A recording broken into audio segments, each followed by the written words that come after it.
কেকগুলো দেখতে কি সুন্দর। এই বাচ্চা, তুমি কি কিছু কিনবে? আঙ্কেল, আমি তো কেক দেখছিলাম। ও, তুমি কেক দেখছিলে? তোমার কোন কেকটা পছন্দ হয়েছে? আঙ্কেল, আমার কোনো কেকই পছন্দ হয়নি। আঙ্কেল, এগুলোর প্রাইস কত? এই বক্সের একটা চকলেটের দাম 5 টাকা।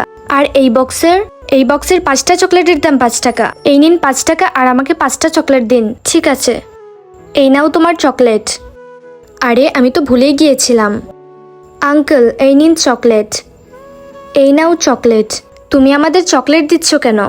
আজকে আমার বাবার জন্মদিন, সেই জন্য আমি সবাইকে চকলেট দিচ্ছি, আর এই চকলেটগুলো আমার বাবার জন্য নিয়ে যাচ্ছি। ঠিক আছে আঙ্কেল, আমি এখন যাই। এই বাচ্চা, এদিকে এসো।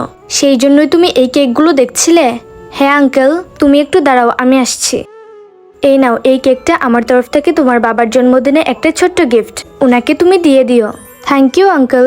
হা হা হা হা, বাবা, ওই মেয়েটা তো তোমাকে বোকা বানিয়েছে। ওকে আমি চিনি, ও তো আমার সঙ্গে একই স্কুলে পড়ে। ওর তো বাবাই নেই, তাহলে কেক নেবে কার জন্য?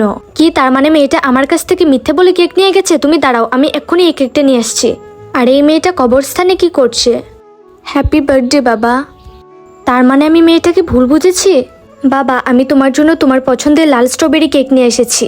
বাবা, তুমি তো এই লাল স্ট্রবেরি কেকটা খুবই পছন্দ করো, তাই না? উঠো না বাবা, এই কেকটা উঠে খেয়ে নাও। দয়া করে উঠো না বাবা, তুমি আমাদের কাছে চলে এসো, আমরা তোমাকে খুব মিস করি। আঙ্কেল, বাবাকে বলো না উঠে যেতে। আজকে বাবার জন্মদিন, তুমি বলো না ওনাকে আমাদের কাছে ফিরে আসতে।